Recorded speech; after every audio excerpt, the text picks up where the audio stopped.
Can be lost, ठीक है, और गेन्ड। तो इलेक्ट्रॉन का जो नंबर है वो किसी भी एटम में चेंज हो सकता है, ठीक है, so that's not fixed, can be lost और gained.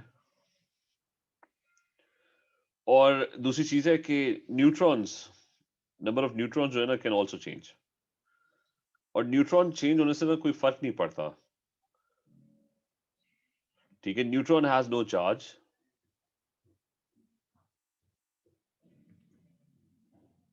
So it makes absolutely no difference कि न्यूट्रॉन हो या ना हो, ठीक है, कोई फर्क ही नहीं पड़ता क्योंकि उसके ऊपर कोई चार्ज ही नहीं है, ना वो किसी को अट्रैक्ट करेगा ना वो किसी को तो neutron has no charge, so it has absolutely no effects on the chemical properties.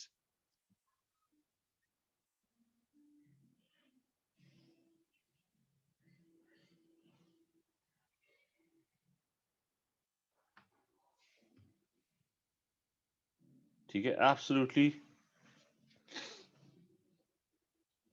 no effect on the chemical properties of an element. So remember, elements are identified by their protons. Chlorine होगा ना, दुनिया जहाँ के chlorine होंगे they will always have 17 protons. Whenever you hear the word chlorine, तो 17 protons must है. Electrons आगे पीछे हो सकते हैं, कम हो सकते हैं, ज्यादा हो सकते हैं, and neutrons can also change. अच्छा, when neutrons change, they are called isotopes. ठीक है, ये बात क्लियर है सारों को कि न्यूट्रॉन से कोई फर्क ही नहीं पड़ा एटम के अंदर क्योंकि उसके ऊपर कोई चार्ज नहीं है। मेनली जितने भी केमिकल रिएक्शंस होते हैं, इट्स ऑल मतलब एक ही फोर्स ऑफ अट्रैक्शन हो रही होती है, which is making things happen, ठीक है, प्रोटॉन्स आर अट्रैक्टिंग इलेक्ट्रॉन्स, ठीक है, negative charge attracts positive, positive repels positive, negative repels negative, ठीक है, न्यूट्रॉन बीच में कोई रोल ही नहीं प्ले कर रहा। So all the chemical reactions that are happening, जितनी भी केमिस्ट्री में रिएक्शन हो रहे हैं, वो बस ये पॉजिटिव और नेगेटिव की या तो अट्रैक्शन है या फिर वो नेगेटिव नेगेटिव की रिपल्शन है या पॉजिटिव पॉजिटिव की रिपल्शन है, तो उसकी वजह से हो रहे हैं। तो सर मतलब न्यूट्रॉन का फिर क्या रीजन होता है उसका एटम में? वो जिसने बनाया उससे पूछो, तो उसका ठीक है, मतलब बहुत सारी चीजें, ठीक है, वो एग्जिस्ट कर रही हैं, एंड एक तो पहली बात है वी हैवंट नहीं आइडेंटिफाइड, सर, एक तो पहली बात है वी हैवंट मतलब आइडेंटिफाइड एवरीथिंग ना, ठीक है, तो न्यूट्रॉन हाँ ठीक। जो उसकी फिजिकल प्रॉपर्टीज है ना, उसके ऊपर इफेक्ट होता है क्योंकि मास बढ़ जाती है ना, न्यूट्रॉन और प्रोटॉन की मास ऑलमोस्ट सेम होती है, तो एक जो डिफरेंस है ना वो ये है कि वरना अदरवाइज न्यूट्रॉन जो है ना it's not playing any role except in nuclear reactions, ठीक है, रिमेंबर कि प्लैनेट अर्थ के ऊपर ना न्यूक्लियर रिएक्शंस हो नहीं रहे होते हैं, सन है ना, मतलब यूनिवर्स के अंदर most of the places in the universe nuclear reactions हो रहे होते हैं, ठीक है, एंड मतलब गैलेक्सीज के अंदर एवरीवेयर देयर आर स्टार्स, तो मतलब मेजॉरिटी जो यूनिवर्स है ना, अर्थ के ऊपर न्यूक्लियर रिएक्शंस हो नहीं रहे होते। अर्थ के अंदर जो कहानी चल रही होती है ना कि कोई किसी का इलेक्ट्रॉन छीन के चला जाता है, कोई किसी को इलेक्ट्रॉन दे के चला जाता है, कोई लूज कर जाता है, कोई गेन कर लेता है, तो वो प्रोटॉन और इलेक्ट्रॉन्स की ना अट्रैक्शन होती है आपस में, ठीक है। न्यूक्लियसेस एटॉमिक बॉम्ब्स के अंदर या किसी न्यूक्लियर जो आपका ये जो फ्यूल यूज होता है पावर प्लांट्स के अंदर, उसके अलावा न्यूट्रॉन्स का ना अर्थ के ऊपर कोई रोल नहीं है। बात समझ आइए, क्लियर है ये? जी। अच्छा, so the next thing is मतलब आइसोटोप्स, ठीक है, आइसोटोप्स के कि दे द सेम एलिमेंट, बस उनके न्यूट्रॉन्स डिफरेंट होते हैं, ठीक है, तो remember to write the proper definition के they are atoms of the same element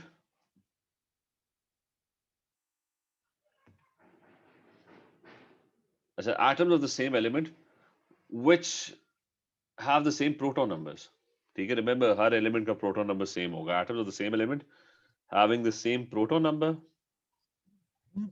sir yes, sir ये हाइड्रो की आप लिंक शेयर कर देंगे? मैं कर रहा हूँ, जी। ठीक है, just 1 second,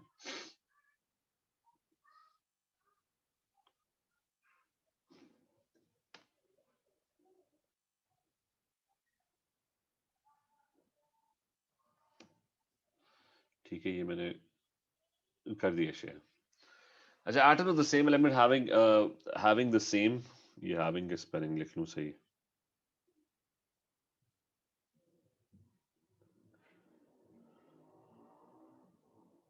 अच्छा, having the same proton number but different neutron number। इसको एक और तरीके से भी कहते हैं कि they have the same atomic number। Your atomic number and proton number are the same thing, and they have different nuclear number।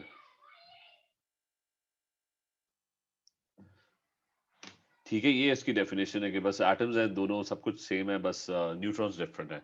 और मैंने पहले एक्सप्लेन कर दिया, न्यूट्रॉन डिफरेंट होने से कोई फर्क नहीं पड़ता। न्यूट्रॉन ना किसी को अट्रैक्ट करता है ना किसी को रिपेल करता है।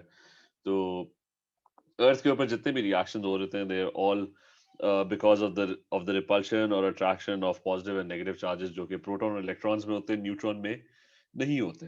न्यूट्रॉन का सिर्फ काम जो है वो न्यूक्लियर रिएक्शंस के अंदर होता है। बल्कि ये ऐड भी कर लेते हैं कि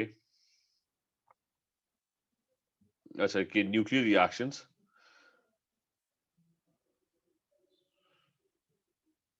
ठीक है usually play no role in chemical reactions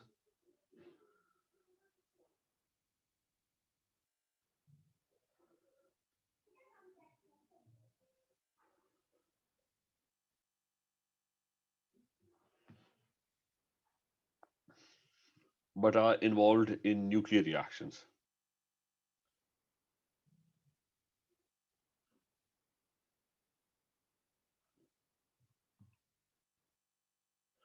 तो मैं फिर से क्लेरिफाई कर लूं कि अर्थ के ऊपर जो रिएक्शंस हो रहे हैं ना, वो ये बाहर वाले इलेक्ट्रॉन्स, और आपने जितना भी केमिकल बॉन्डिंग सब कुछ पढ़ा है उसमें ये बाहर वाले इलेक्ट्रॉन्स कोई गेन कर लेता है, कोई लूज कर लेता है, उसी के इर्द गिर्द चल रहे होते हैं। ठीक है, ये रिएक्शंस अर्थ के ऊपर मोस्टली चल रहे होते हैं। न्यूक्लियर रिएक्शंस होते हैं कि जब किसी के न्यूक्लियस जो है ना, दैट चेंजेस, और वो रिएक्शंस जो होते हैं वो बहुत वायलेंट होते हैं। सन के अंदर न्यूक्लियर फ्यूल्स और इन जगहों पे पावर प्लांट्स और एटॉमिक बॉम्ब्स, इनके अंदर वो रिएक्शंस होते हैं। अच्छा, anyways, this is isotope, and then there are radioactive isotopes. ठीक है, उसके बारे में थोड़ा सा।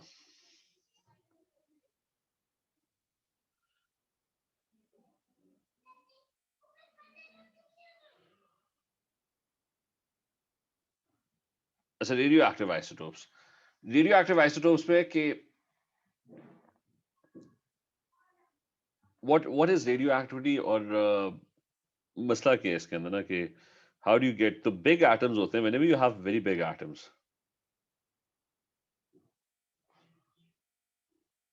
with lots of protons and neutrons। ठीक है, जिस तरह यूरेनियम 237 है, ठीक है, उसके पास वन एग्जांपल वो ये कि यूरेनियम 237 है, उसके पास 92, इट हैज 92 प्रोटॉन्स, और बाकी काउंट कर लो कि कितने वो उसके वो होंगे, मेरे ख्याल से 18 ऐड कर दो 145 न्यूट्रॉन्स होंगे। तो 237, तो इनके न्यूक्लियस इतने बड़े होते हैं कि इनका न्यूक्लियस अनस्टेबल होता है। ठीक है, it has so many nucleons, ये इसका न्यूक्लियस है। तो इसमें मैं ऐड कर लेता हूँ कि it has 92 protons and it has 145 neutrons, right. तो इतने ज्यादा इसके अंदर पार्टिकल होते हैं इसके न्यूक्लियस में, it's such a big atom कि ये अनस्टेबल होता है, it's very unstable, and it's so unstable that it starts to lose particles and starts breaking down. ठीक है, इसको रेडियो एक्टिविटी कहते हैं। सो सो बिग न्यूक्लियस, छोटे एटम्स जो होते हैं वो बड़े स्टेबल होते हैं। ठीक है, कार्बन है, 6 प्रोटॉन्स हैं, तो वो न्यूक्लियस के अंदर बड़े स्टेबल नॉर्मल तरीके से एग्जिस्ट करेंगे। हाइड्रोजन है, उसके पास हाइड्रोजन सबसे अबंडेंट प्रॉब्ली एलिमेंट है, it only has one proton in its nucleus. तो कम होंगे तो वो स्टेबल होता है, बहुत ज्यादा हो जाए तो वो बहुत अनस्टेबल होता है, and it starts to lose particles. ठीक है, and that's called radioactivity. ठीक है, फिजिक्स के अंदर ये आप डिटेल के अंदर पढ़ोगे, उसके अंदर आप अल्फा, बीटा और गैमा रेज जो है ना वो प्रोड्यूस हो रही होंगी। ठीक है, तो हमें अभी बस इसी से कंसर्न है, बस आपके कोर्स में सिर्फ ये कि रेडियो एक्टिव आइसोटोप के ना यूजेस किए हैं। वन यूज इज, ठीक है, फॉर एग्जांपल यूरेनियम 237, उसका यूज लिख लेते हैं, बल्कि पहले हेडिंग दे देते हैं कि इसके यूजेस। ठीक है, वही आपसे वो पूछेंगे। So the uses are number one, uranium 237,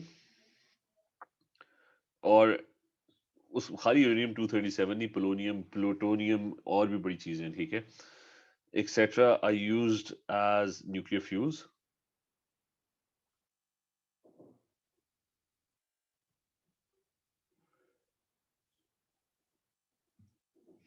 in nuclear for generating power.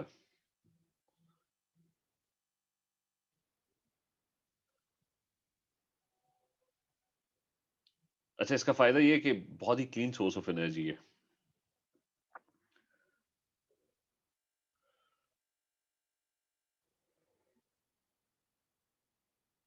अच्छा, मसला क्या है? मसला ये है कि जो रेडिएशंस निकलती है ना इन एटम से, they are very harmful for humans. और खास तौर पे इफ यू तो आप you have to store nuclear fuel with a lot of care. कहीं अगर वो लीक हो जाए तो इस तरह के मिसहैप्स हो चुके हैं. Fukushima was one of them, फिर चेर्नोबिल वाज वन. तो डिसएडवांटेजेस कि nuclear fuels are very harmful. या न्यूक्लियर वेस्ट लिख लेते हैं जो प्रोड्यूस होता है, इज वेरी रेडियो एक्टिव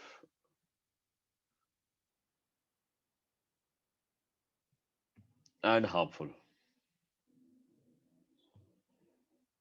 ठीक है, is this clear to you? Murtaza, is this clear? Faraz, clear है? Yes, sir. Clear. जी सर. अच्छा, सेकेंड इज कि रेडियो एक्टिविटी का और क्या यूज हो सकता है. ये मेडिकल इमेजिंग में बहुत यूज होती है, ठीक है. X-ray is one of them. तो इसलिए वो एक्सरेज भी एक्चुअली हार्मफुल होती हैं. मतलब आपको ज्यादा एक्सरेज नहीं कराने चाहिए. तो मेडिकल इमेजिंग, खैर उसमें फिर कुछ कुछ होते हैं जिनकी हाफ लाइफ बड़ी कम होती है. हाफ लाइफ कहते हैं कि वो कितनी जल्दी ना वो पार्टिकल जो है ना डिके करता है, कितनी जल्दी वो कुछ लोग यहाँ कुछ पार्टिकल्स की कुछ ये न्यूक्लियस की हाफ लाइफ बहुत ज्यादा होती है. तो वो बहुत देर तक ना ये रेडिएशन इमिट करते रहते हैं. कुछ होते हैं वो बड़ी जल्दी ना खत्म हो जाते हैं, ठीक है. तो मेडिकल इमेजिंग के अंदर यूज होते हैं वो आपकी बॉडी के अंदर ना ब्लड के अंदर फास्फोरस के रेडियो एक्टिव पार्टिकल्स इंजेक्ट कर देते हैं. लेकिन वो होता है कि वो बहुत जल्दी ना आपकी बॉडी से ना दे गेट एक्सक्रीटेड, प्लस उनकी हाफ लाइफ बड़ी कम होती है. वो बहुत जल्दी डिके करते हैं. मतलब जब वो पार्टिकल्स निकल जाएंगे तो एटम छोटा होता जाएगा, ठीक है. उसको कहते हैं डिके. कि 92 प्रोटॉन्स और 145 न्यूट्रॉन से शुरू हुए थे, तो ऐसा ऐसा करके ना एटम का साइज जो है वो न्यूक्लियस का साइज जो होगा वो छोटा होता जाएगा जैसे जैसे वो पार्टिकल्स एमिट करता रहेगा. खैर, आपको बस जनरली पता होना चाहिए, बाकी चीजें फिजिक्स के अंदर है. नंबर 3 इज इंडस्ट्रियल यूजेस के अंदर बहुत जगहों पे यूज होता है स्कैनर्स. क्योंकि रेडिएशन जो होती है वो पास कर सकती है ना, तो इमेजिंग वगैरह के अंदर एक्सरेज भी इसी तरह होता है कि वो आपकी आपके फ्लैश के थ्रू पास कर जाती है, लेकिन आपकी बोन्स से ना वो डिफ्लेक्ट होती है. तो वो जो पीछे शैडो बनता है ना, वो सिर्फ आपकी बोन्स का आ रहा होता है. अच्छा, इंडस्ट्रियल यूजेस के अंदर मेजरिंग मेटल थिकनेस,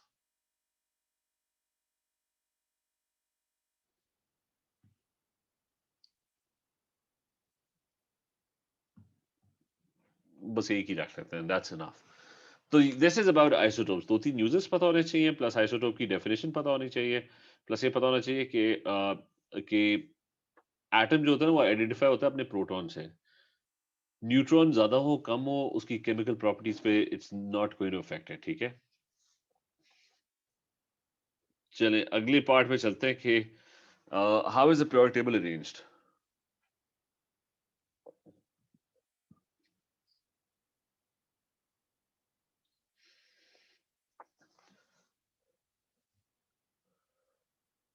क्योंकि हम सारी इलेक्ट्रॉनिक कॉन्फ़िगरेशन वगैरह के बारे में पढ़े. So the pure table is gives you a lot of information. First thing is कि it's ordered according to proton numbers.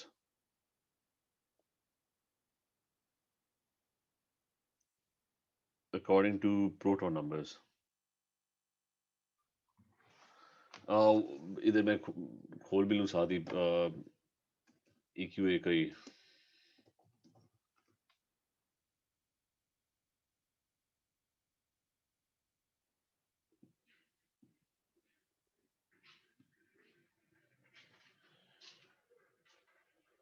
पता नहीं प्योर टेबल है कि नहीं है.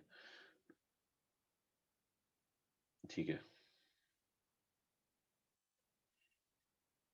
अच्छा, सो दिस वन कि आप खुद देख लो कि नंबरिंग जो है ना, ये प्रोटॉन नंबर जो छोटा वाला नंबर है, दैट्स अ प्रोटॉन नंबर। इस वाले में नीचे लिखा हुआ है, तो नीचे वाला जो नंबर है, ऊपर वाले जो न्यूक्लियर नंबर्स है ना, वो ऊपर नीचे आगे पीछे मतलब चेंज हो रहे हैं, ठीक है। They have no specific ordering, और तो वो भी इंक्रीज होते जा रहे हैं। 70 है, फिर 73 है, फिर 75 है, 79 है, उसके अंदर कोई ट्रेंड नहीं है, लेकिन it's increasing. But the proton numbers, ये जो एटॉमिक नंबर है नीचे वाला, वो बिल्कुल एग्जैक्ट ऑर्डर के अंदर जा रहा है, ठीक है। और लेफ्ट टू राइट आप चली जा रहे हो। सो ordered according to proton numbers.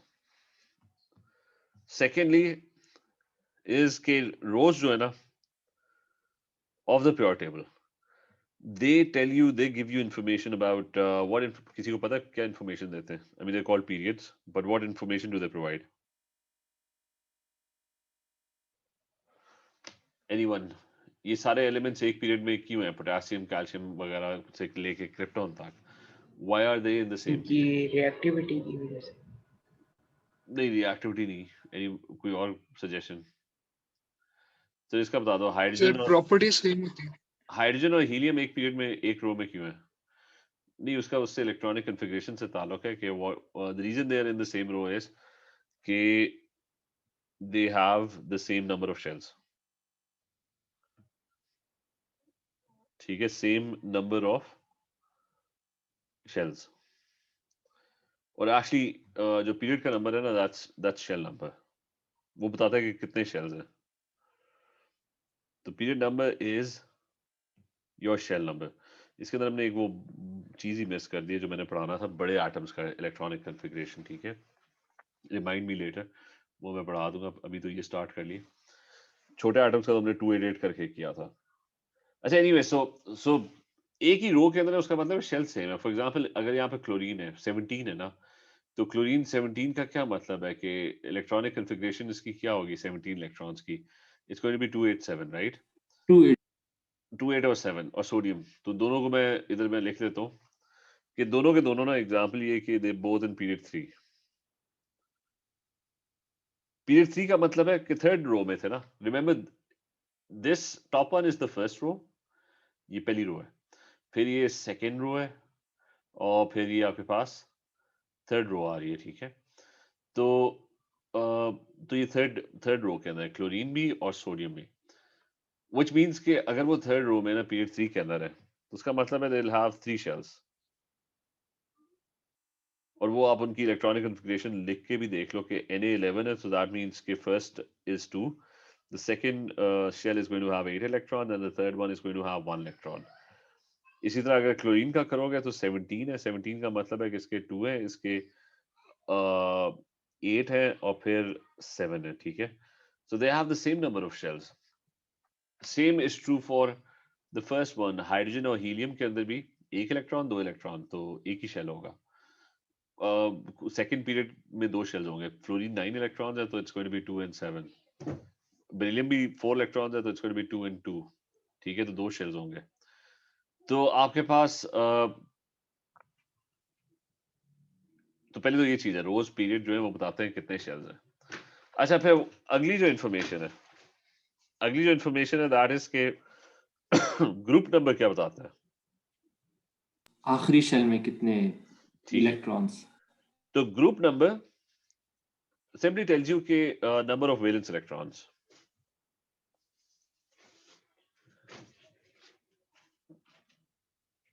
तो नंबर ऑफ वैलेंस इलेक्ट्रॉन्स, यानी लास्ट शेल में कितने इलेक्ट्रॉन्स हैं। और इसको अक्सर वो वैलेंसी भी कहते हैं कि जी, क्लोरीन की जो वैलेंसी है ना, दैट्स 7। तो लेकिन वैलेंसी प्रॉपर वर्ड नहीं है, ठीक है। Remember, it's it's always valence shell कहते हैं, ठीक है। तो 6 में होगा तो वो उसके आउटर मोस्ट शेल में 6 इलेक्ट्रॉन्स होंगे, ठीक है। 5 में होगा तो उसके आउटर शेल के अंदर 5 इलेक्ट्रॉन्स होंगे, मतलब 7 इलेक्ट्रॉन्स टोटल है। तो 2 और 5 होगा, मतलब फर्स्ट में 2 होंगे और सेकंड वाले में 5 होंगे। और ये सारे एलिमेंट्स के ऊपर अप्लाई करता है। एस्टिन के पास 85 इलेक्ट्रॉन्स है, तो 85 इलेक्ट्रॉन्स की आप इलेक्ट्रॉनिक कॉन्फ़िगरेशन लिखोगे नहीं, आप क्या करोगे, आप सिंपली, आपको पता है कि उसके आउटर मोस्ट शेल में ना 7 है, ठीक है, दैट्स इट।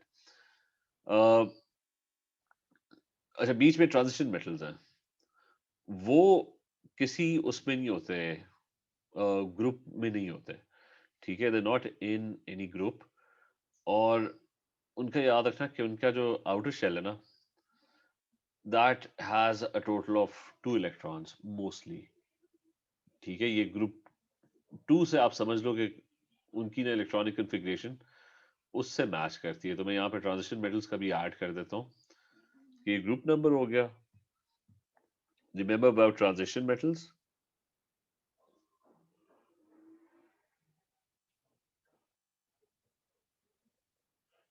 ठीक है, कि अगर कोई जल्दी से पूछे कि ना ट्रांजिशन मेटल के आउटरमोस्ट शेल में कितने इलेक्ट्रॉन्स है, तो रिमेंबर कि mostly it's 2 electrons, 2 valence electrons.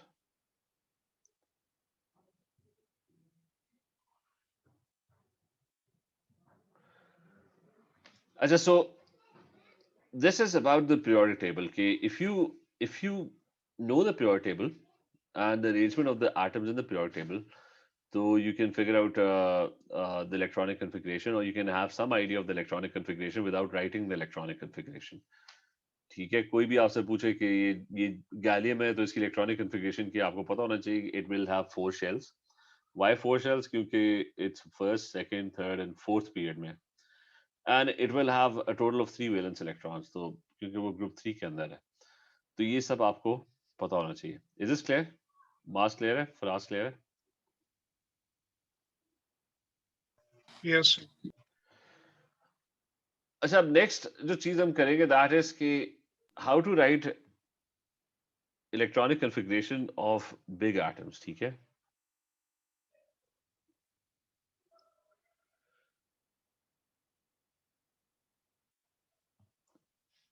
Electronic configuration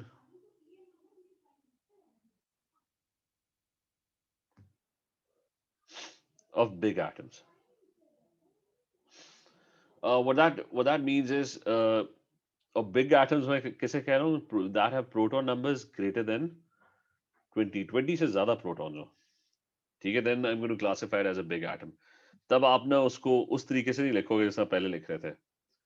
पहले हम क्या कर रहे थे, पहले हम कर रहे थे कि what we were doing was कि यहाँ पे मैंने कहा था कि first 20 के लिए ना, if you want to write the electronic configuration, तो what you do is बस 288 करके स्टार्ट हो जाओ, ठीक है। तो उसमें आपको परवाह नहीं करनी होती थी कि आपका जो शेल्स होते थे ना, I mean you had the third shell with maximum 18 electrons, fourth shell with maximum 32 electrons, then you even have had the fifth shell। तो आपको ना उसके अंदर ना कोई खास वो नहीं होता था कि, क्योंकि पहले फर्स्ट 20 के अंदर इतने ज्यादा शेल्स फिल अप ही नहीं होते थे। तो how do you write electronic configurations of big atoms? So I'm going to take the example of bromine, ठीक है, और उस पर हम पहले देखते हैं कि ब्रोमीन की इलेक्ट्रॉनिक कन्फिग्रेशन किस तरीके से हम लिखेंगे। Now bromine is greater than, it's definitely greater than 20 protons. कि अगर मैं इधर पीरियोडिक टेबल पे जाऊं तो यू कैन सी कि ब्रोमीन इज ओवर हियर, और उसके पास कितने प्रोटॉन्स हैं? उसके पास 35 प्रोटॉन्स हैं, ठीक है, ये यहाँ पे दिया हुआ है। तो it has a total of 35 protons और 80 उसका ना एटॉमिक मास थी। अच्छा, अब इस 35 का क्या करें? It has a total of 35 electrons, right. अब इसको वो 288 करके नहीं लिखना, ठीक है, पहले तो ये गलती निकालो कि 288 करके आपने इसको लिखना ही नहीं है। आप एक काम करो, पहले तो ये फिगर आउट करो कि पीरियोडिक टेबल आपको क्या इंफॉर्मेशन दे रहा है इसके बारे में, ठीक है, क्या क्या आपको पीरियोडिक टेबल बता रहा है प्रोटीन के बारे में। तो if you go and have a look, तो पीरियोडिक टेबल आपको बताता है कि जी ब्रोमीन जो है ना, दैट्स इन ग्रुप 7, और वो चौथे पीरियड में 1 2 3 और 4, ठीक है। ये पहला याद रखना पीरियड है, खाली पड़ा हुआ है लेकिन है वो एक पीरियड। तो bromine is in the fourth period. तो आप वापस जाओ और you know that bromine is in the fourth period,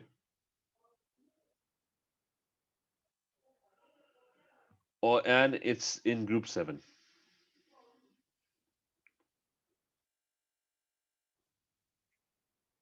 ठीक है, इट्स ऑल्सो इन ग्रुप 7।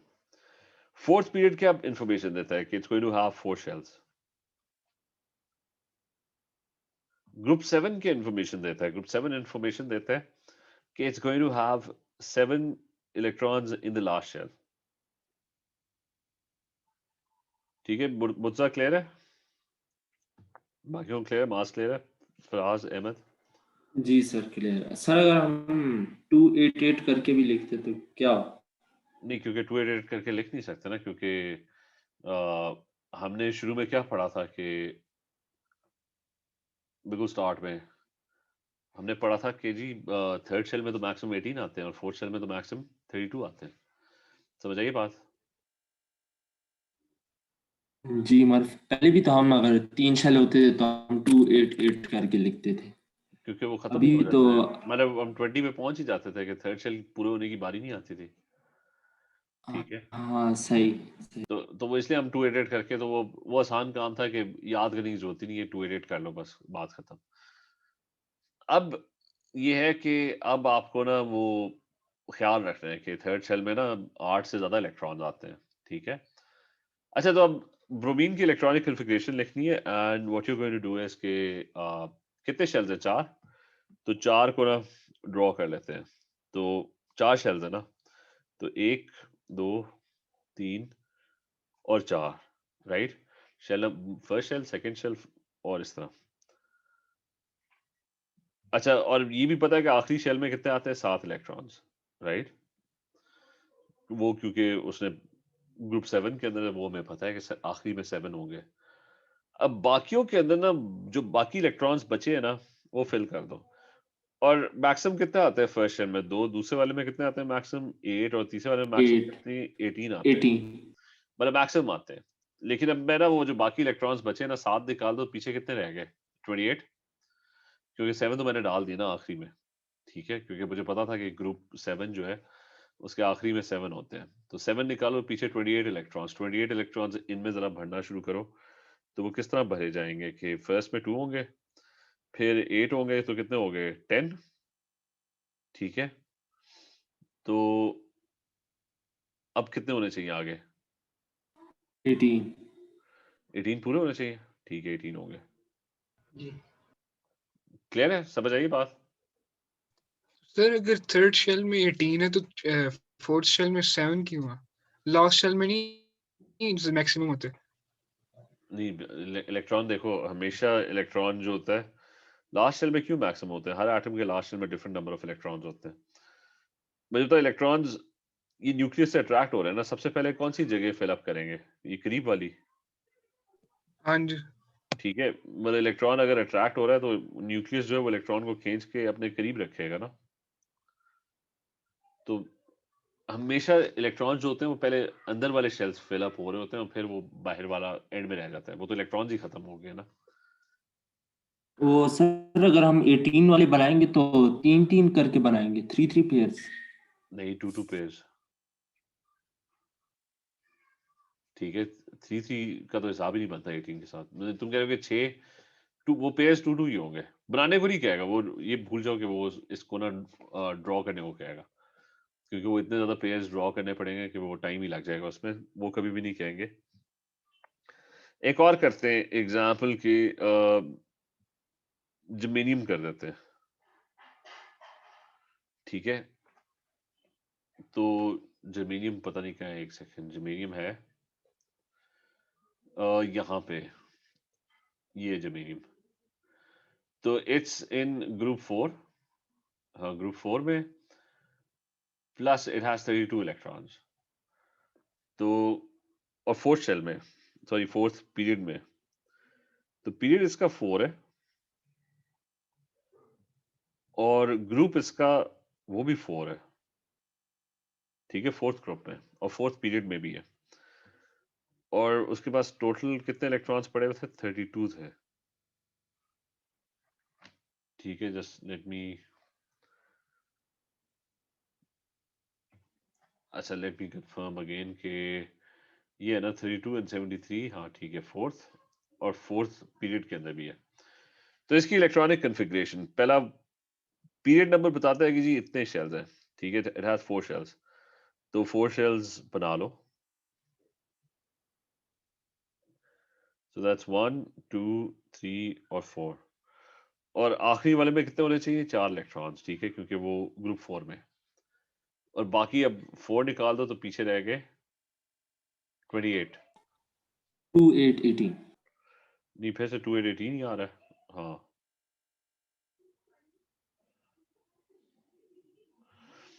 2 8 18 ही आ रहा है. Right, is this clear?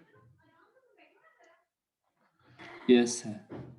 तो आपने, मैं इधर लिख भी देता हूँ कि आपने करना किस तरह है, ठीक है. स्टेप्स लिख देता हूँ. First thing is find total number of shells.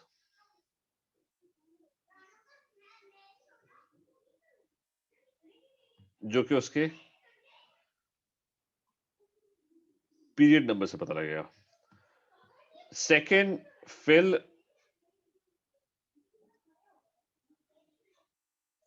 अच्छा, फिल द वैलेंस इलेक्ट्रॉन. वो किससे पता लगेगा? वो आपको उसके ग्रुप नंबर से पता लगेगा. और आखिरी होगा कि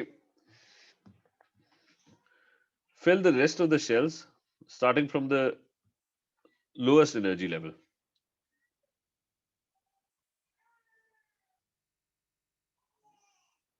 और इसके अंदर वो 8 वाला ख्याल नहीं रखना, आपने उतने इलेक्ट्रॉन्स फिल करने हैं जितने उसके अंदर मैक्सिमम आते हैं. तो fill the rest of the shells, fill the rest of the shells starting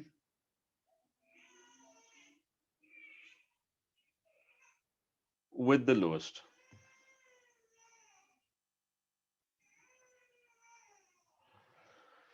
ठीक है. So is this clear?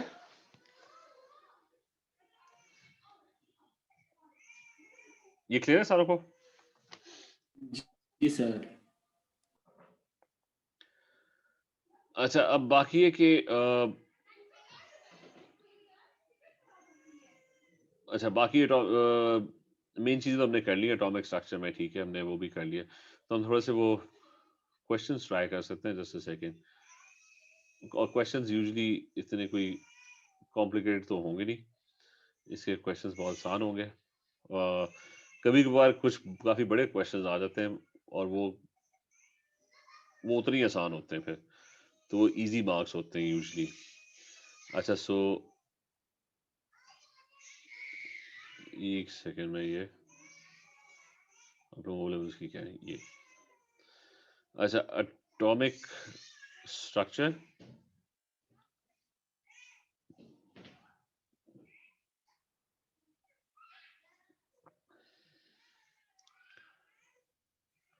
अच्छा, इसको मैं वैसे एक सेकेंड वैसे खोलना पड़ेगा. तो sir starting from the lowest का मतलब है 2 से शुरू करना है. नहीं, फर्स्ट को पहले भरोगे ना. सही है, सही है.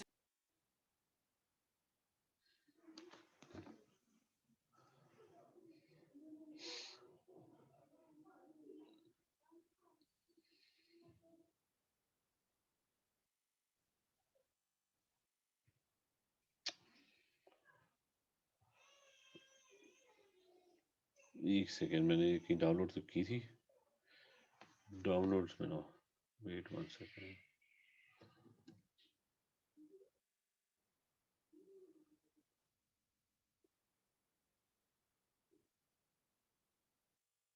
हाँ,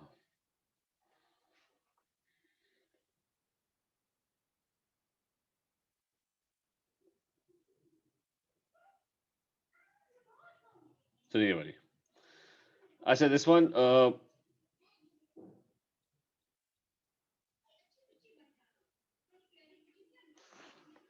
तो आसान. First one, how many electrons and protons are in an ion. अच्छा, ये चीज़ हमने नहीं की क्योंकि वो केमिकल बॉन्डिंग से था.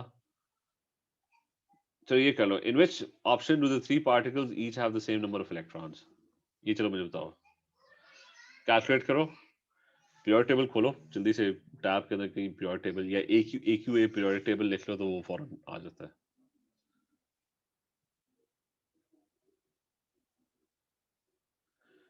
ये बताना इनमें से किसके अंदर दे have the same number of electrons.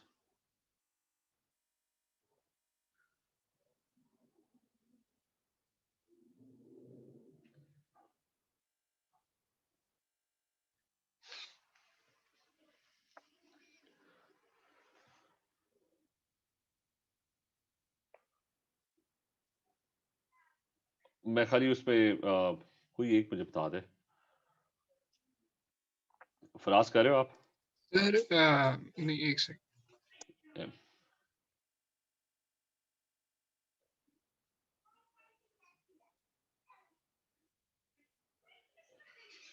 Sir ए ये तो बिल्कुल भी नहीं हो सकता क्योंकि ये क्लोरीन, ब्रोमीन और आयोडीन, ठीक है, ये यहाँ पे ठीक है। क्लोरीन के पास 17 इलेक्ट्रॉन्स हैं, ब्रोमीन के पास 35 है और आयोडीन के पास 53 है। और -1 था ना, -1 का क्या मतलब है कि इलेक्ट्रॉन क्या होगा, एक ज्यादा होगा। तो 18, 36 और 54 होगा ना, तो उनके पास तो सेम नंबर ऑफ इलेक्ट्रॉन्स नहीं है। समझ आइए? जी। अच्छा, अगले वाले पे आ जाओ। फ्लोरीन -1, नियोन और Na+1। तो हम जाते हैं उस पे। फ्लोरीन क्या होगा, -1 है तो कितने इलेक्ट्रॉन होंगे? 10। ठीक है। और फिर उसने क्या कहा था, नियोन, नियोन के 10 ही है, उसने कहा था कोई चार्ज नहीं है। और Na+1 था तो उसके पास कितने इलेक्ट्रॉन्स होंगे? 10, साढ़े 10। तो सारों के पास 10 हैं, ठीक है। और तो किधर गई हमारी वर्कशीट, एक सेकेंड। अच्छा, तो बी आंसर है इसका। क्लियर है ये? जी सर। प्लस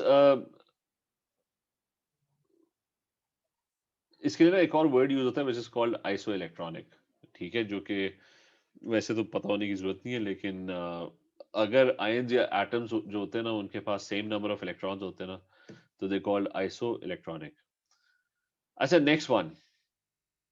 वो कह रहे हैं नेचुरली अकरिंग ब्रोमीन हैज, ये थोड़ा सा मुश्किल है। वो कह रहे हैं naturally occurring bromine has a relative atomic mass of 80 and consists entirely of two isotopes of relative isotopic masses 79 and 81. Uh, what can be deduced about naturally occurring bromine from this information only? पहले मैं थोड़ा सा idea देता हूँ। ये जो relative atomic mass होती है ना, ठीक है, बल्कि इसके ऊपर थोड़ी सी डिस्कशन भी होनी चाहिए, वैसे मोल्स के अंदर करना चाहिए था, लेकिन अभी हम कर लेते हैं क्योंकि क्वेश्चंस आ रहे हैं। ये मुझे एक्सप्लेन करे कोई, या कोई वैसी गेस करे, ये क्लोरीन 35.5 का क्या मतलब है? मतलब ये 0.5। हाँ, एटॉमिक मास। नहीं, एटॉमिक मास तो है, एटॉमिक मास, लेकिन इसमें ये 0.5 क्या है? मतलब एटॉमिक मास क्या होता था, प्रोटॉन प्लस न्यूट्रॉन होता था ना। जी। तो तो मुझे तो कि ये फिर कोई आधा प्रोटॉन बीच में इसमें ऐड हुआ है, ये क्या हुआ है, ये 0.5 कहाँ से है?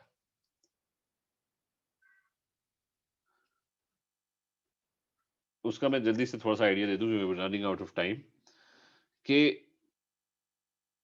किधर गए हमारे आइसोटोप्स, ये। अच्छा, इधर मैं एक्सप्लेन कर देता हूँ कि देयर इज अ थिंग, और जल्दी से एक्सप्लेन करने की कोशिश करता हूँ। There is a thing called relative atomic mass, ठीक है, जो आपके पीरियोडिक टेबल में दी होती है ना, that's the relative atomic mass, right. अच्छा, it's the average mass of an atom. Remember, अभी हमने डिस्कस किया है कि एटम्स के ना आइसोटोप्स होते हैं, तो it's the average mass of an atom compare to, वो बाद में बात करेंगे, कंपेयर टू 1/12, मुद्दे चले गए, तो it's the average mass of an atom compare to 1/12 the mass of carbon 12, या C12 लिख देते हैं। ये डेफिनेशन वगैरह हम बाद में जब मोल्स करेंगे उसके अंदर हम कर लेंगे, ठीक है। मैं खाली इस पर फोकस करूँ कि it's the average mass of an atom. What actually happens is कि क्लोरीन 35.5 कोई भी नहीं होता। या तो क्लोरीन की मास 35 होती है, ठीक है, 17 और 35, या फिर क्लोरीन की मास ना 37 होती है और 17 एंड 37, ठीक है। मतलब ये हो ही नहीं सकता कि एक प्रोटॉन या एक न्यूट्रॉन आधा हो जाए। ये बात क्लियर है अहमद, क्लियर है? जी। जब आप एवरेज लेते हो ना 35 और 37, क्योंकि आपका डिफरेंट एटम्स है ना, तो जब आप एवरेज लेते हो ना, होता ही है कि किसी भी सैंपल में ना 3 क्लोरीन 35 वाले होते हैं और एक क्लोरीन 37 वाला होता है। यानी 75% जो होते हैं ना वो क्लोरीन 35 वाले एटम्स होते हैं, और 25% क्लोरीन 37 के एटम्स होते हैं। जब आप एवरेज लेते हो ना तो वो फिर डेसिमल्स में आ जाती है। बात समझ आइए? जी तो रिलेटिव एटॉमिक मास डेसिमल्स में इसलिए आ रही होती है कि आपके पास एलिमेंट्स के ना आइसोटोप्स होते हैं, किसी में न्यूट्रॉन थोड़ा सा ज्यादा हो जाता है, किसी में न्यूट्रॉन्स थोड़े से कम हो जाते हैं। और मैंने पहले बताया न्यूट्रॉन कम ज्यादा होने से कोई फर्क नहीं पड़ता, तो वो एलिमेंट तो वही रहता है, बस उसकी जो एवरेज मास है ना वो फिर डेसिमल्स में आ जाती है जब आप एवरेज लेते हो। Is that clear? Yes sir. तो चलो ये इधर से हम कंटिन्यू करेंगे, ठीक है, वर्कशीट उसकी नेक्स्ट क्लास में। Okay okay then, take care. Okay अल्लाह हाफिज। ओके सर, अल्लाह हाफिज। अल्लाह हाफिज।